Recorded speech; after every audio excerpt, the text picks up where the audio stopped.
Good morning ਐਵਰੀਬੋਡੀ। ਤਾਂ PB 15 classes ਦੇ ਵਿੱਚ ਤੁਹਾਡਾ ਹਾਰਦਿਕ ਸਵਾਗਤ ਹੈ। ਠੀਕ ਹੈ, ਤਾਂ ਆਪਾਂ ਜੋ PSPCL ਦਾ ਨੋਟੀਫਿਕੇਸ਼ਨ ਜਾਰੀ ਹੋਇਆ ਹੈ ਵੀ 24/2/2023 ਨੂੰ, ਉਸ ਦੇ ਰਿਲੇਟਡ ਆਪਾਂ ਜੋ ਓਬਜੈਕਟਿਵ ਟਾਈਪ ਕੁਐਸਚਨਾਂ ਦੀ ਗੱਲ ਕਰੀਏ, ਪਹਿਲੇ ਚੈਪਟਰ ਤੋਂ ਲੈ ਕੇ ਜਿੰਨੇ ਵੀ ਆਪਣੇ ਚੈਪਟਰ ਨੇ ਓਬਜੈਕਟਿਵ ਟਾਈਪ ਜੋ ਕੁਐਸਚਨ ਹੈ ਉਸ ਦੀ ਕਲਾਸ ਬਣਾਵਾਂਗੇ, ਤੇ ਨਾਲ ਥਿਊਰੀ ਦੀ ਕਲਾਸਾਂ ਵੀ ਜੋ ਆਪਣੀਆਂ ਅਪਲੋਡ ਕੀਤੀਆਂ ਜਾਣਗੀਆਂ, ਜਿਸ ਨਾਲ ਤੁਹਾਨੂੰ ਵੱਧ ਤੋਂ ਵੱਧ ਲਾਭ ਮਿਲ ਸਕੇ ਤੇ ਬੱਚਿਆਂ ਦਾ ਜੋ ਵੱਧ ਤੋਂ ਵੱਧ ਯਾਨੀ ਕਿ 80% ਸਿਲੈਕਸ਼ਨ ਕਰਾਇਆ ਜਾ ਸਕੇ। ਤਾਂ ਵੀਡੀਓ ਵਧੀਆ ਲੱਗੇ ਤਾਂ ਚੈਨਲ ਨੂੰ ਵੱਧ ਤੋਂ ਵੱਧ ਲਾਈਕ, ਸਬਸਕ੍ਰਾਈਬ ਅਤੇ ਸ਼ੇਅਰ ਕਰ ਦਿਓ ਜੀ। ਨਾਲ ਬੈਲ ਆਈਕਨ ਦਾ ਜੋ ਬਟਨ ਹੈ ਆਪਣਾ ਉਸ ਨੂੰ ਵੀ ਦਬਾ ਦਿਆ ਜੀ। ਠੀਕ ਹੈ, ਜਿਸ ਨਾਲ ਸਾਨੂੰ ਤਾਂ ਆਪਾਂ ਸਭ ਤੋਂ ਪਹਿਲਾਂ ਆਪਾਂ ਗੱਲ ਕਰਦੇ ਹਾਂ क्वेश्चन नंबर 1 यानी कि मल्टीपल चॉइस क्वेश्चन।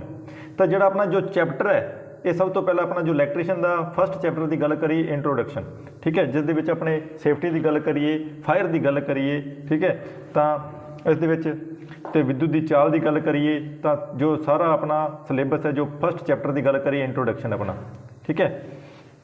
तो इस दे विच आपां मल्टीपल चॉइस की गल करिए तो सब तो पहला 1 नंबर क्वेश्चन की आपां गल करते हैं।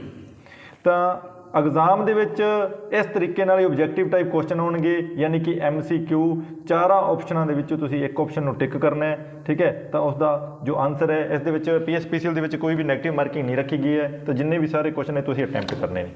ਤਾਂ ਮੋਸਟ ਇੰਪੋਰਟੈਂਟ ਕੁਐਸਚਨ यानी कि जो तुहानूं दसे जाणगे भी जिहड़े एग्जाम दे विच जो पिछली बार एग्जाम होया सी अपना PSTCL दा जां PSPCL दा, उस विच किहड़े-किहड़े क्वेश्चन मोस्ट इंपोर्टेंट ने, ठीक है, तो उन्हां नूं तुसीं किद्दां याद रखना है और किस तरीका है।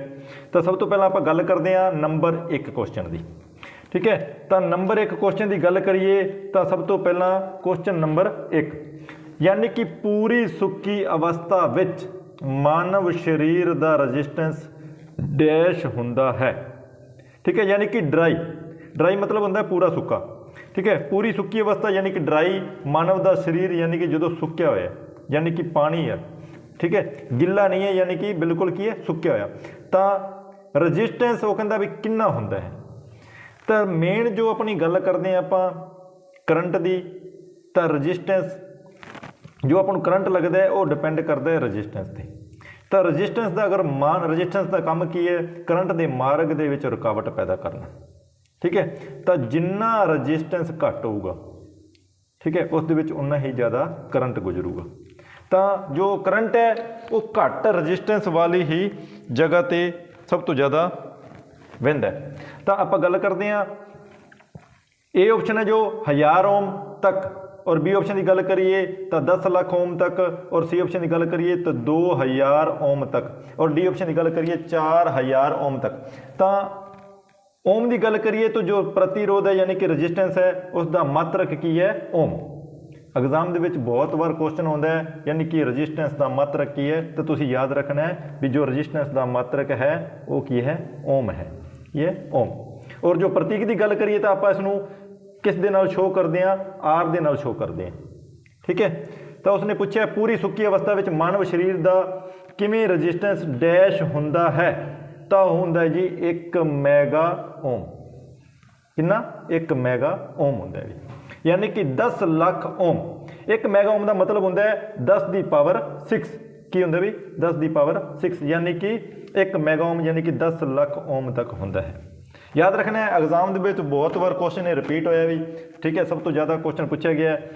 तो 1 मैगा ओम यानी कि 10 लाख ओम तक।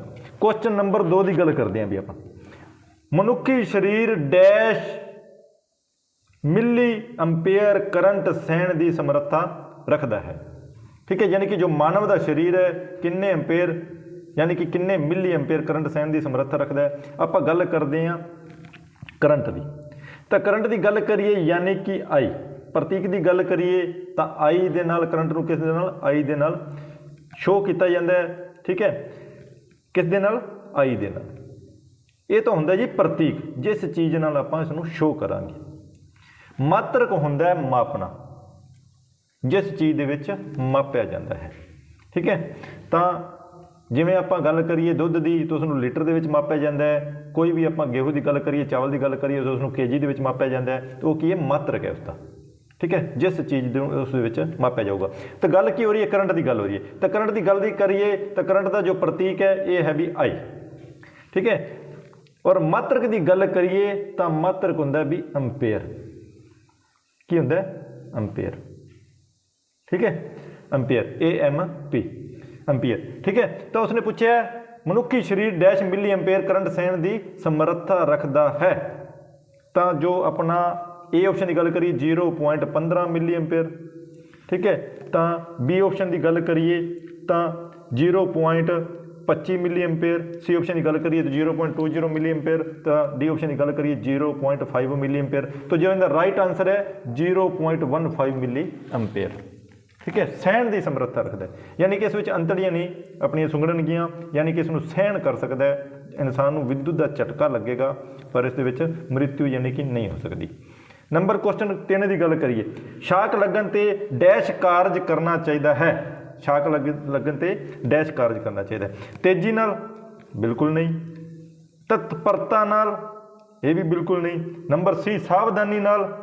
ਠੀਕ ਹੈ, ਇਹ ਵੀ ਬਿਲਕੁਲ ਨਹੀਂ। ਉਪਰੋਕਤ ਕੋਈ ਨਹੀਂ, ਯਾਨੀ ਕਿ ਤਿੰਨੇ ਆਪਸ਼ਨਾਂ ਦੇ ਵਿੱਚੋਂ ਉਹ ਕੋਈ ਵੀ ਆਪਸ਼ਨ ਇਸ ਦਾ ਨਹੀਂ, ਯਾਨੀ ਕਿ ਜੋ ਆਨਸਰ ਕੀ ਹੈ D ਹੈ ਵੀ। ਆਨਸਰ ਕੀ ਇਸ ਦਾ? D।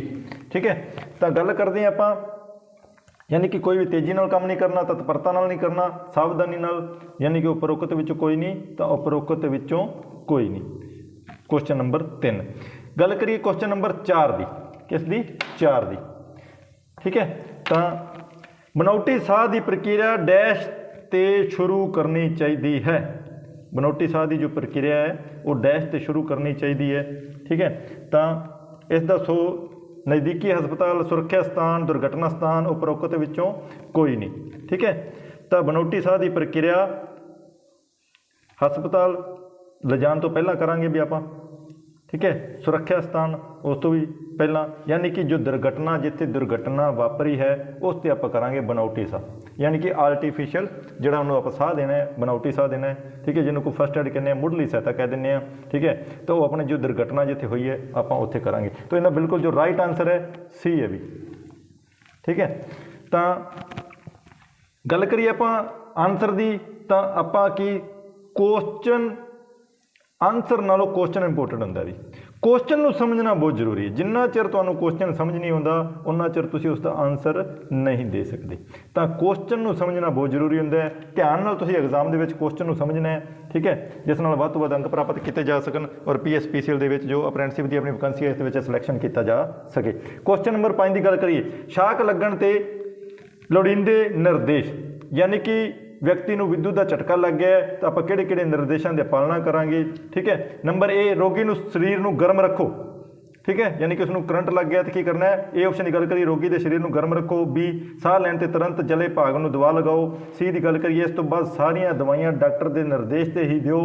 ਤਾਂ D ਉਪਰੋਕਤ ਸਾਰੇ। ਠੀਕ ਹੈ, ਤਾਂ ਜੋ 5 ਨੰਬਰ ਕੁਐਸਚਨ ਦੀ ਗੱਲ ਕਰੀਏ, ਬਿਲਕੁਲ ਰੋਗੀ ਦੇ ਸਰੀਰ ਨੂੰ ਠੰਡਾ ਨਹੀਂ ਹੋਣ ਦੇਣਾ, ਬਿਲਕੁਲ ਸਰੀਰ ਨੂੰ ਗਰਮ ਰੱਖਣਾ ਹੈ। ਸਾਹ ਚੱਲਣ ਤੇ ਤੁਰੰਤ ਜਲੇ ਭਾਗ ਤੇ ਦਵਾ ਲਗਾਉਣੀ ਹੈ। ਠੀਕ ਹੈ, ਅਗਰ ਵਿਅਕਤੀ ਦਾ ਜੋ ਜਿਸ ਨੂੰ ਸ਼ੌਕ ਲੱਗਿਆ ਤਾਂ ਦਵਾਈ ਲਗਾਉਣੀ ਹੈ। ਇਸ ਤੋਂ ਬਾਅਦ ਸਾਰੀਆਂ ਦਵਾਈਆਂ ਡਾਕਟਰ ਦੇ ਨਿਰਦੇਸ਼ ਅਨੁਸਾਰ ਦੇਣੀਆਂ ਜਿਵੇਂ ਜਿਵੇਂ ਉਸਨੇ ਕਿਹਾ। ਤਾਂ ਇਹਦਾ ਬਿਲਕੁਲ ਰਾਈਟ ਆਨਸਰ ਦੀ ਗੱਲ ਕਰੀਏ ਤਾਂ ਆਨਸਰ ਬਿਲਕੁਲ ਹੈ D। ਠੀਕ ਹੈ, ਯਾਨੀ ਕਿ ਉਪਰੋਕਤ ਸਾਰੇ। ਮੈਕਸਿਮਮ ਕੀ ਹੁੰਦਾ ਵੀ 100% ਦੇ ਵਿੱਚੋਂ ਗੱਲ ਕਰੀਏ 90% ਜੋ ਆਪਸ਼ਨ ਹੁੰਦੇ ਉਪਰੋਕਤ ਸਾਰੇ ਲਗਭਗ ਕੀ ਹੈ ਰਾਈਟ ਆਨਸਰ ਹੋ ਜਾਂਦਾ ਹੈ। ਠੀਕ ਹੈ, ਪਰ ਫਿਰ ਵੀ ਤੁਸੀਂ ਧਿਆਨ ਨਾਲ ਕੁਐਸਚਨ ਨੂੰ ਸਮਝਣਾ ਹੈ ਤੇ ਉਸ ਦੇ ਅਕੋਰਡਿੰਗ ਹੀ ਉਸ ਦਾ ਆਨਸਰ ਦੇਣਾ ਹੈ। ਅਗਰ ਫਿਰ ਵੀ ਤੁਹਾਨੂੰ ਕੁਐਸਚਨ ਦਾ ਆਨਸਰ ਨਹੀਂ ਆਉਂਦਾ ਤਾਂ ਤੁਸੀਂ ਉਪਰੋਕਤ ਸਾਰੇ 'ਤੇ ਟਿਕ ਕਰ ਸਕਦੇ ਹੋ, ਪਰ ਕਲੀਅਰ ਨਹੀਂ ਹੈ। ਨੰਬਰ 6 ਕੁਐਸਚਨ ਦੀ ਗੱਲ ਕਰੀਏ ਆਪਾਂ। ਠੀਕ ਹੈ, ਪੂਰੇ ਧਿਆਨ ਨਾਲ ਤੁਸੀਂ ਕੁਐਸਚਨ ਨੂੰ ਉੱਥੇ ਸਮਝਣਾ ਹੈ। ਜੇਕਰ ਰੋਗੀ ਬੇਹੋਸ਼ ਹੈ ਤਾਂ ਪਰੰਤੂ ਉਸ ਦਾ ਸਾਹ ਚੱਲ ਰਿਹਾ ਹੈ ਤਾਂ ਕੀ ਕਹਿ ਰਿਹਾ? ਜੇਕਰ ਰੋਗੀ ਬੇਹੋਸ਼ ਹੈ ਪਰੰਤੂ ਉਸ ਦਾ ਸਾਹ ਚੱਲ ਰਿਹਾ ਹੈ ਤਾਂ ਤੁਸੀਂ ਕੀ ਕਰੋਗੇ? ਠੀਕ ਹੈ, ਕਮਰ ਅਤੇ ਛਾਤੀ ਦੇ ਸਾਰੇ ਕੱਪੜੇ ਢਿੱਲੇ ਕਰ ਦਿਓਗੇ। ਜ਼ਖਮ ਨੂੰ ਸਾਫ਼ ਪਾਣੀ ਨਾਲ ਸਾਫ਼ ਕਰੋਗੇ। ਠੀਕ ਹੈ, ਤਾਂ ਲਗਾਤਾਰ ਸਾਹ ਦੇ ਚੱਲਣ ਤੇ ਗਤੀ ਜਾਂਚਦੇ ਰਹੋਗੇ। ਉਪਰੋਕਤ ਸਾਰੇ ਉਪਾਅ ਕਰੋ। ਠੀਕ ਹੈ, ਬਿਲਕੁਲ ਜੇਕਰ ਵਿਅਕਤੀ ਬੇਹੋਸ਼ ਹੈ ਪਰੰਤੂ ਉਸ ਦਾ ਸਾਹ ਚੱਲ ਰਿਹਾ ਹੈ, ਰੋਗੀ ਬੇਹੋਸ਼ ਹੋ ਗਿਆ ਪਰੰਤੂ ਉਸ ਦਾ ਸਾਹ ਚੱਲ ਰਿਹਾ ਯਾਨੀ ਕਿ ਉਹ ਜੀਵਿਤ ਹੈ ਪਰੰਤੂ ਕੀ ਹੋ ਗਿਆ? ਬੇਹੋਸ਼ ਹੋ ਗਿਆ। ਤਾਂ ਤੁਸੀਂ ਬਿਲਕੁਲ ਸਹੀ ਗੱਲ ਹੈ, ਯਾਨੀ ਕਿ ਉਪਰੋਕਤ ਸਾਰੇ ਉਪਾਅ ਕਰਨੇ ਨੇ, ਯਾਨੀ ਕਿ ਬਿਲਕੁਲ ਜੋ ਰਾਈਟ ਆਨਸਰ ਹੋ ਜਾਏਗਾ ਉਹ ਹੋ ਜਾਏਗਾ ਆਪਣਾ D। ਠੀਕ ਹੈ, ਯਾਨੀ ਕਿ ਪੰਜਵੇਂ ਦੀ ਗੱਲ ਕਰੀਏ ਉਹ ਵੀ ਡੀ, ਛੇਵੇਂ ਦੀ ਗੱਲ ਕਰੀਏ ਉਸ ਦਾ ਵੀ ਜੋ ਰਾਈਟ ਆਂਸਰ ਆਪਣਾ ਉਹ ਵੀ ਹੈ ਡੀ ਹੈ ਛੇਵੇਂ। ਤਾਂ ਗੱਲ ਕਰੀਏ ਇਲੈਕਟ੍ਰਿਕ ਅੱਗ ਦਾ ਮੁੱਖ ਕਾਰਨ ਹੈ, ਇਲੈਕਟ੍ਰਿਕ ਅੱਗ ਦਾ ਜੋ ਮੁੱਖ ਕਾਰਨ ਹੈ ਢਿੱਲੇ ਜੋੜ ਯਾਨੀ ਕਿ ਲੂਜ ਕਨੈਕਸ਼ਨ।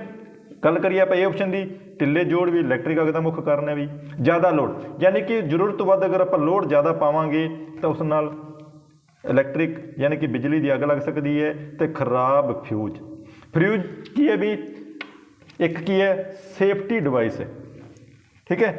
ਤਾਂ ਐਗਜ਼ਾਮ ਦੇ ਵਿੱਚ ਕਈ ਵਾਰ ਕੁਐਸਚਨ ਆ ਜਾਂਦਾ ਹੈ, ਤਾਂ ਫਿਊਜ਼ ਦੀ ਗੱਲ ਕਰੀਏ, ਫਿਊਜ਼ ਦੀ ਗੱਲ ਕਰੀਏ ਤਾਂ ਫਿਊਜ਼ ਕੀ ਇੱਕ ਸੇਫਟੀ ਡਿਵਾਈਸ ਹੈ। MCB ਦੀ ਗੱਲ ਕਰੀਏ ਤਾਂ ਇੱਕ ਸਰਕਿਟ ਬ੍ਰੇਕਰ ਹੈ। ਤਾਂ ਆਪਾਂ ਢਿੱਲੇ ਜੋੜ ਕਾਰਨ ਵੀ ਅੱਗ ਲੱਗ ਸਕਦੀ ਹੈ, ਜ਼ਿਆਦਾ ਲੋਡ ਦੇ ਕਾਰਨ ਵੀ ਅੱਗ ਲੱਗ ਸਕਦੀ ਹੈ, ਤੇ ਖਰਾਬ ਫਿਊਜ਼ ਹੋਣ ਦੇ ਕਾਰਨ ਵੀ ਅੱਗ ਲੱਗ ਸਕਦੀ ਹੈ, ਕਿਉਂਕਿ ਫਿਊਜ਼ ਤਾਂ ਆਪਣਾ ਉੱਡੇਗਾ ਹੀ ਨਹੀਂ, ਸਰਕਿਟ ਬ੍ਰੇਕ ਨਹੀਂ ਹੋਏਗਾ। ਤਾਂ ਇਸ ਲਈ ਜੋ ਇਸ ਦਾ ਆਨਸਰ ਹੈ ਬਿਲਕੁਲ ਡੀ ਆਨਸਰ ਹੈ, ਯਾਨੀ ਕਿ ਇਹ ਸਾਰੀ, ਠੀਕ ਹੈ। ਕੁਐਸਚਨ ਨੰਬਰ ਆਪਾਂ ਗੱਲ ਕਰਦੇ ਹਾਂ 8, ਅੱਗ ਲੱਗਣ ਦੀਆਂ ਮੌਲਿਕ ਸ਼ਰਤਾਂ, ਮੋਸਟ ਇੰਪੋਰਟੈਂਟ ਕੁਐਸਚਨ, ਠੀਕ ਹੈ, ਮੋਸਟ ਇੰਪੋਰਟੈਂਟ ਕੁਐਸਚਨ।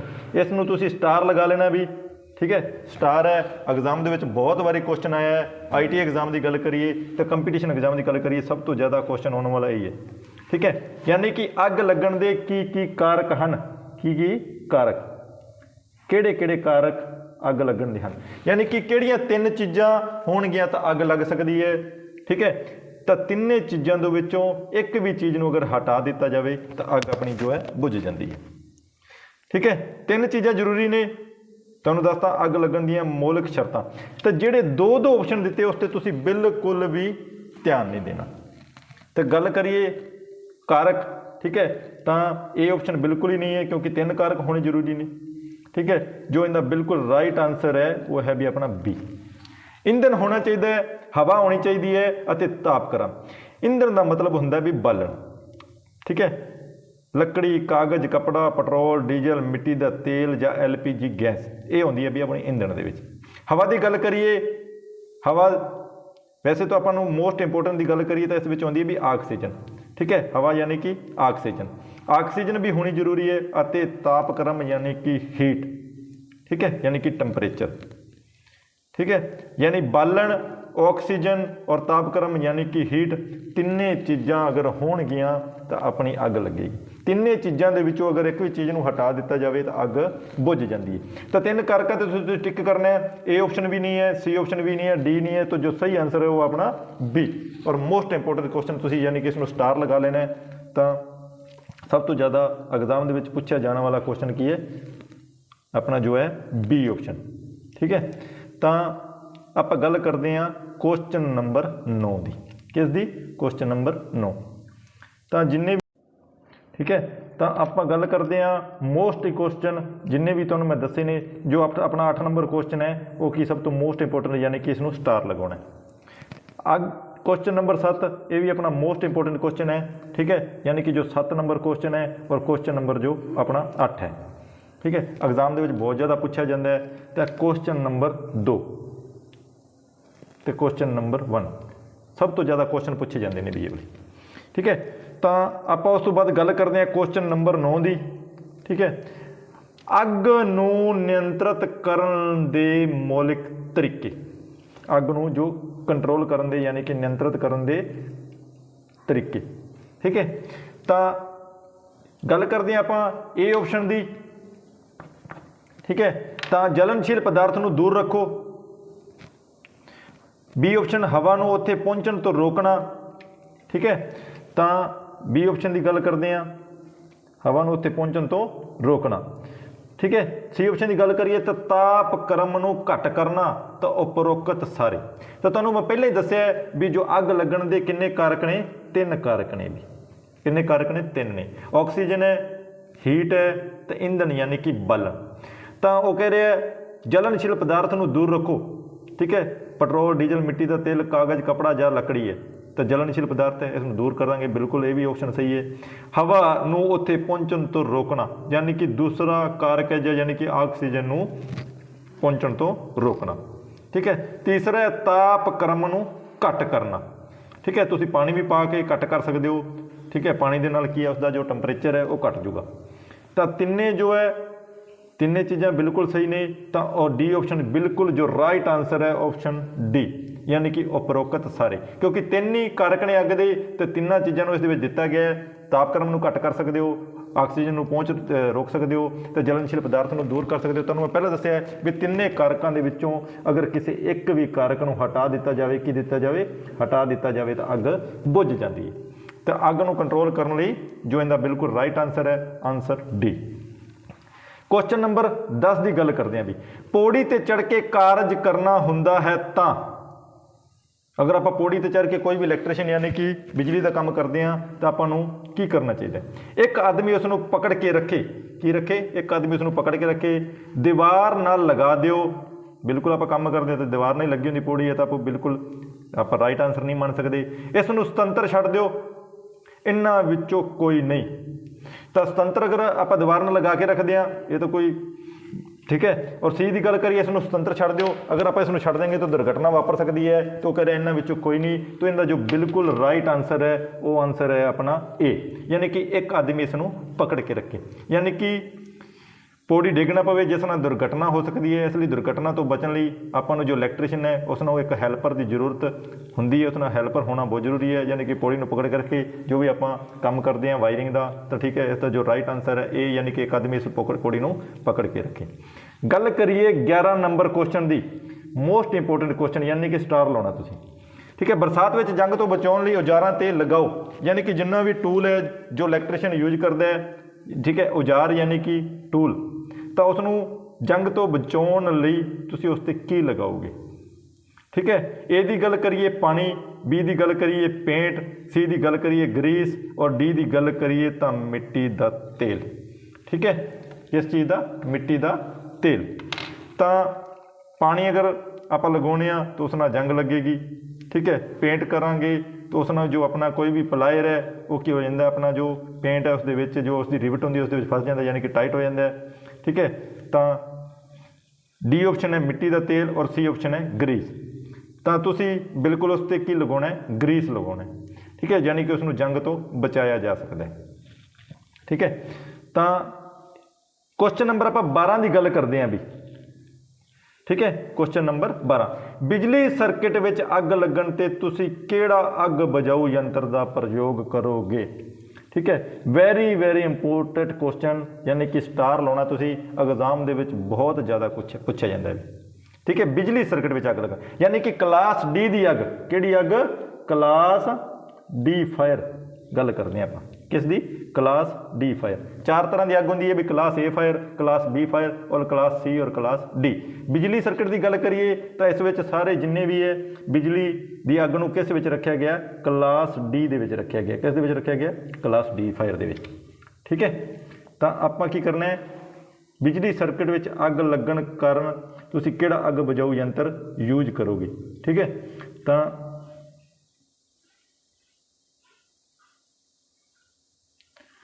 ਜੋ ਆਪਣਾ ਕੁਐਸਚਨ ਚੱਲ ਰਿਹਾ ਸੀ, ਕਿਹੜਾ ਯੰਤਰ ਯੂਜ ਕਰੋਗੇ? ਬਿਜਲੀ ਸਰਕਟ ਵਿੱਚ ਅੱਗ ਲੱਗਣ ਕਾਰਨ ਤੁਸੀਂ ਕਿਹੜਾ ਅੱਗ ਬੁਝਾਊ ਯੰਤਰ ਪ੍ਰਯੋਗ ਕਰੋਗੇ, ਠੀਕ ਹੈ। ਤਾਂ ਇਸ ਦਾ ਜੋ ਸਹੀ ਰਾਈਟ ਆਨਸਰ ਹੈ ਆਪਾਂ ਗੱਲ ਕਰਦੇ ਹਾਂ, ਠੀਕ ਹੈ। ਤਾਂ ਪਾਣੀ ਦਾ ਏ ਆਪਸ਼ਨ, ਪਾਣੀ ਦਾ ਯੂਜ ਤਾਂ ਕਲਾਸ ਏ ਦੇ ਵਿੱਚ ਆਪਾਂ ਕਰਦੇ ਹਾਂ ਵੀ। ਬੀ ਫੋਮ ਟਾਈਪ, ਠੀਕ ਹੈ, ਤਾਂ ਕਲਾਸ ਬੀ ਦਾ ਰਾਈਟ ਆਨਸਰ ਹੈ ਇਹ ਵਾਲਾ, ਕਿਹੜੀ ਦਾ? ਕਲਾਸ ਬੀ ਦਾ। ਔਰ ਪਾਣੀ ਦੀ ਗੱਲ ਕਰੀਏ ਤਾਂ ਕਲਾਸ ਏ, ਠੀਕ ਹੈ। ਔਰ ਕਾਰਬਨ ਡਾਈਆਕਸਾਈਡ, ਕਿਹੜੀ? ਕਾਰਬਨ ਡਾਈਆਕਸਾਈਡ ਯਾਨੀ ਕਿ CO2, ਠੀਕ ਹੈ, ਕਿਹੜੀ? CO2।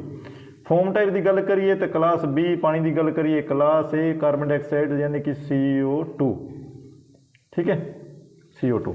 और नंबर सी यानी कि रसायन, ठीक है। तो उसने क्लास डी की गल की है, क्लास डी की गल करिए यानी बिजली सर्किट की जो अग है कि इस अंदर होंगी है, क्लास डी के अंदर होंगी है, यानी कि क्लास डी फायर के अंदर होंगी है।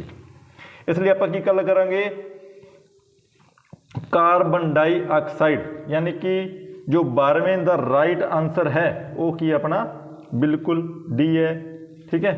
राइट आंसर की अपना डी यानी कि कार्बन डाइऑक्साइड यानी कि CO2, ठीक है, किहड़ा? CO2। तो आप किस दा यूज करांगे? CO2 का यूज करांगे। ठीक है। वैसे तो बिजली सर्किट में अग लगन लई जो यूज किया जाता है वो किया जाता है CTC, पर CTC ऑप्शन ही नहीं है। यानी कि कार्बन टैट्राक्लोराइड फुल फॉर्म की गल करिए एग्जाम में सब तो ज़्यादा क्वेश्चन पूछा जाने वाला CTC, यानी कि बिजली सर्किट में अगर क्लास D की अग लगती है तो उस लिए किहड़ा यंत्र वरत्या जाता है, वो होंदा CTC। CTC का दूसरा नाम है हेलोन टाइप, ठीक है। इसलिए आप की करते हैं CTC का यूज करते हैं, पर CT की है ऑप्शन नहीं है।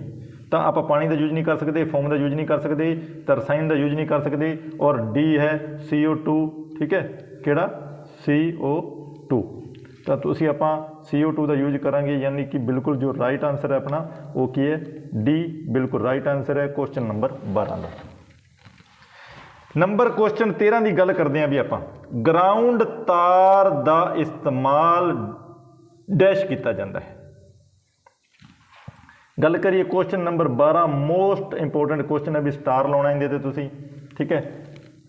तो जिन्हें भी मोस्ट इंपोर्टेंट क्वेश्चन दसने हैं सब तो ज़्यादा ध्यान तुसीं इन्हां क्वेश्चनां दा देना है, एग्जाम दे विच अक्सर पूछे जाते हैं तो पूछे जाएंगे। ग्राउंड तार का इस्तेमाल डैश किया जाता है ओवरलोडिंग नूं दूर करन दे लई। किस नूं? ओवरलोडिंग नूं दूर करन दे लई, ठीक है। किस नूं? ओवरलोड, यानी कि जरूरत तो वध लोड। B की गल करिए सही रैगूलेशन प्रदान करन दे लई। C की गल करिए अर्थ प्लेट तो सर्किट कंडक्टर नूं जोड़न दे लई। इन्हां विचों कोई नहीं, ठीक है। तो ग्राउंड तार का इस्तेमाल किया जाता है ओवरलोड नाल, आपां ओवरलोड नूं दूर करने ग्राउंड तार का आप इस्तेमाल करते ही नहीं, तो ये ऑप्शन है जो बिल्कुल रॉन्ग ऑप्शन है, ठीक है। सही रैगूलेशन प्रदान करने लई ये भी जिहड़ा आंसर है ये भी रॉन्ग है। तो अर्थ प्लेट तो सर्किट कंडक्टर नूं जोड़न लई ग्राउंड तार का प्रयोग की है अर्थ प्लेट, जो अपनी यानी कि अर्थिंग की आपां जमीन दे विच दो तरह की अर्थिंग होंदी है, प्लेट अर्थिंग ते पाइप अर्थिंग, ठीक है, या फिर रोड अर्थिंग। तीन तरह की अर्थिंग की गल करिए तो प्लेट अर्थिंग, पाइप अर्थिंग ते रोड अर्थिंग, ठीक है। तो प्लेट अर्थिंग की गल करिए तो नमी वाले स्थानों ते, किस ते? अधिक नमी वाले स्थानों ते प्लेट अर्थिंग का यूज किया जाता है, ठीक है। तो C जो ऑप्शन है बिल्कुल राइट ऑप्शन है भी क्वेश्चन नंबर 13 का। अर्थ प्लेट तो सर्किट कंडक्टर नूं जोड़न लई, यानी कि जिहड़ी आपां अर्थिंग कीती है धरती दे विच, अर्थ यानी कि जमीन दे विच, तो अर्थ प्लेट तो जिहड़ी वायर आउंदी है उसनूं ग्राउंड तार बोलिया जाता है, ग्राउंड वायर बोलिया जाता है, तो सर्किट कंडक्टर नूं जोड़न लई, ठीक है। जिहड़ा अपना आप वायरिंग करते हैं तो उस अपना जो सॉकेट का पॉइंट है उपर वाला वो अर्थिंग के लिए होंदा है, ठीक है। तो उसलिए आप उस तार का अपने यूज करते हैं, तो बिल्कुल जो राइट आंसर ऑप्शन है C राइट आंसर है। क्वेश्चन नंबर 14 की गल करते हैं भी, जेकर पब्लिक इलैक्ट्रिक सप्लाई का तार टुट के जमीन नूं छुए तो निम्न विचों दसे अनुसार की होवेगा, ठीक है। यानी कि सप्लाई की जो तार जा रही है ऊपर, पब्लिक इलैक्ट्रिक सप्लाई का तार टुट के जमीन नूं छुए तो निम्न विचों की होएगा? एक करंट बहेगा, ठीक है। B की गल करिए सप्लाई वोल्टेज ड्रॉप होणगे। C की गल करिए तो सप्लाई वोल्टेज वधेगी, कंडक्टर विचों करंट नहीं बहेगा। तो गल करते हैं आप इसका जो राइट आंसर है, ठीक है। क्वेश्चन नंबर 14 की गल करिए तो जो ए है करंट बहेगा। जेकर पब्लिक इलैक्ट्रिक सप्लाई का तार टुट के जमीन नूं छुए तो निम्न दसे अनुसार की होगा? तो बिल्कुल करंट बहेगा। अगर इसनूं कोई हथ टच कर दे या कोई बॉडी का अपना पार्ट टच हो जाए तो इंसान नूं विद्युत का झटका लग सकता है, करंट लग सकता है, ठीक है। तो बिल्कुल इस तो दूर रहना भी। तो जो इसका राइट आंसर है बिल्कुल ए आंसर जो बिल्कुल राइट है। क्वेश्चन नंबर 15, व्यक्ति नूं शौक लगन ते की करना चाहिए है? व्यक्ति नूं चाह पिलाओ। ए की गल करिए। B की गल करिए व्यक्ति नूं खुले स्थान पर लिटा दिओ। C की गल करिए डॉक्टर का इंतजार करो। तीन ही ऑप्शन दिते हैं भी, ठीक है। तो 15 नंबर क्वेश्चन की गल करिए तो व्यक्ति नूं चाह कुछ नहीं पिलाना चाहिए। अगर व्यक्ति किसी भी व्यक्ति नूं विद्युत का झटका लग गया है तो व्यक्ति नूं चाह, काफ़ी, पानी वगैरह कुछ नहीं पिलाना चाहिए। तो जो ए ऑप्शन है व्यक्ति नूं चाह पिलाओ बिल्कुल रॉन्ग आंसर है भी, ठीक है। चाह तो आप उन्होंने जो अपना कोई रिश्तेदार करे उन्होंने चाह पिलानी चाहिए है, कोई व्यक्ति को विद्युत का झटका लग्या भी, ठीक है, बिल्कुल चाह नहीं पिलानी उन्होंने। B ऑप्शन की गल करिए व्यक्ति को खुले स्थान पर लिटा दिओ, ठीक है। डॉक्टर का इंतजार करो। C ऑप्शन की गल करिए, ठीक है, इंतजार नहीं करना, ठीक है। तुसीं डॉक्टर का इंतजार बिल्कुल नहीं करना, मुढ़ली सहायता देनी उन्होंने, ठीक है। तो बनावटी साह देना है, मुढ़ली सहायता देनी है, यानी कि फस्ट एड तुहाडे कोल किट होनी चाहिए है, कोई भी आपां काम करते किसी भी इंडस्ट्री दे विच, ठीक है। तो जो ये पुछना है व्यक्ति नूं चाह पिलाओ, बिल्कुल रॉन्ग आंसर है भी। ये दी गल करिए डॉक्टर का इंतजार करो, इंतजार नहीं करना, अगर इंतजार करोगे तो व्यक्ति की मृत्यु हो सकती है, ठीक है। तो व्यक्ति नूं खुले स्थान पर लिटा दिओ। राइट आंसर की गल करिए तो राइट आंसर बी, ठीक है। क्वेश्चन नूं समझना जरूरी है सब तो पहला। तो गल करिए क्वेश्चन नंबर 16 की, किस दी 16 नंबर जो क्वेश्चन अपना, 3 कोर वाली केबल विच न्यूट्रल तार का रंग हुंदा है। मोस्ट इंपोर्टेंट क्वेश्चन है भी, एग्जाम दे विच सब तो ज़्यादा बहुत क्वेश्चन पूछे जाते हैं भी, ठीक है। स्टार लाना है भी, most important question, question number 16, ठीक है। तो आप गल करिए 16 क्वेश्चनों के मैं तुम्हें 4-5 क्वेश्चन इहो ਜਿਹੇ दसे ने जिन्होंने स्टार लाना है, सब तो ज़्यादा पूछे जाते हैं भी एग्जाम के। 3 कोर वाली केबल विच न्यूट्रल तार का रंग, ठीक है। 3 कोर, ठीक है, यानी कि एक तो होंगी है फेज वायर, एक होंगी है न्यूट्रल वायर और एक होंगी है अर्थ वायर, यानी कि उसके ओनली कितनी कोरां ने, 3 कोरां ने, ठीक है। तो 3 कोर वाली केबल विच जो न्यूट्रल तार का रंग डैश हुंदा है। तो आप फेज वायर की गल करिए, ठीक है। तो फेज वायर का जो रंग हुंदा है वो हुंदा भी रेड। गल करिए न्यूट्रल की, तो न्यूट्रल का जो रंग हुंदा है ब्लैक हुंदा है। गल करते हैं आप अर्थ की, अर्थ का रंग हुंदा है अपने ग्रीन, ठीक है। तो क्वेश्चन किसी भी तरीके ने पूछ सकता है। वो कहता 3 कोर वाली केबल विच फेस तार का कलर बताओ, दसो, तो न्यूट्रल तार का रंग दसो, या फिर अर्थ तार का रंग दसो। तो उन्हें पूछा 3 कोर वाली केबल विच न्यूट्रल तार का रंग, ठीक है। जो न्यूट्रल तार है वो किस कलर की होएगी, अपनी ब्लैक कलर की, ठीक है, यानी कि काला। उन्हें ऑप्शन दिता है ए नीला, बिल्कुल नहीं हो सकता। बी की गल करिए लाल, लाल तो हमेशा फेस तार का होंगे। गल करिए सी पूरा, ठीक है। तो अगर BIS की गल करिए, ब्यूरो ऑफ इंडियन स्टैंडर्डाइजेशन की गल करिए, तो पूरा रंग किसी भी वायर का नहीं दसिया गया, ठीक है। तो उन्हें जो क्वेश्चन पूछे 3 कोर वाली केबल विच, ठीक है, न्यूट्रल तार का रंग होंगे, तो तुसीं इहदा तो बिल्कुल जो राइट आंसर है, आंसर लाना है डी। की लाना है, बिल्कुल जो राइट आंसर अपने की है डी इहदा, बिल्कुल जो राइट आंसर है वो है अपने डी, ठीक है। यानी कि काला। फेस के लिए लाल रंग, न्यूट्रल के लिए काला, और अर्थ के लिए अपने जो ग्रीन वायर का अपने यूज करते हैं। सिंगल फेस सप्लाई की गल करिए, 3 फेस की गल करिए तो RYB, यानी कि रेड, येलो और ग्रीन, और न्यूट्रल की अपने लिए हमेशा काले रंग की वायर, यानी कि ब्लैक वायर का अपना यूज करांगे। तो जो अज की अपनी क्लास सी, इस 16 क्वेश्चनों का अपना MCQ, ठीक है। जो आप इस 16 क्वेश्चनों की MCQ की, तो तुहानूं बिल्कुल राइट आंसर दसिया गया, और किस तरीके नाल तुसीं एग्जाम दे विच क्वेश्चन नूं सॉल्व करना है। और मोस्ट इंपोर्टेंट क्वेश्चन, यानी कि स्टार, ठीक है, जिहड़े मोस्ट इंपोर्टेंट क्वेश्चन एग्जाम दे विच अक्सर आउंदे रहिंदे ने, उन्हां बारे दसिया गया, ठीक है। तो जो अपनी वीडियो है इसनूं वधिया लगे तो वध तो वध सबसक्राइब, लाइक और शेयर कर दिओ, और बैल आइकन का बटन भी दबा दिओ, ठीक है। तो आपां PSPCL ने जो नोटिफिकेशन जारी किया उसके आधार पर आपां क्लासां बना रहे हैं, ठीक है, जो बच्चों को वध तो वध लाभ मिल सके। तो जो इस दे नाल कि अपनी ऑफलाइन क्लासां जो चल रही ने, तो नाल ऑनलाइन क्लासां भी चल रही हैं। जिसका अपना ऑनलाइन क्लासां की गल करिए तो आपां इसकी ऑनलाइन क्लासां भी चल रही अपनियां, तो ऑफलाइन क्लासां भी चल रही ने, ठीक है। ऑनलाइन क्लासां की गल करिए तो इसका आप अलग तो एक वीडियो बनाया है, तुसीं उस विच जाके वीडियो नूं, ठीक है, स्टडी करनी है किस किस तरीके नाल जो अपनी ऐप नूं आपां यूज करना है। SD टैक्नीकल क्लासिस के नाम से जो अपना ऐप है, SD टैक्नीकल क्लासिस, ठीक है, technical classes, SD technical classes, ठीक है। जो अपना ऐप है इसनूं किस तरीके नाल आपां चलाउणा है, यूज करना है, ठीक है, और बाय करना है। तो इसनूं तुसीं अपना जो वीडियो बनाई हुई अपनी उस दे विच चंगी तरह प्रोपर तरीके नाल इसनूं चैक कर सकते हो। तो वीडियो वधिया लगे होवे तो वध तो वध शेयर, लाइक और शेयर कर दिओ, और बैल आइकन का बटन दबा दिओ। Thank you.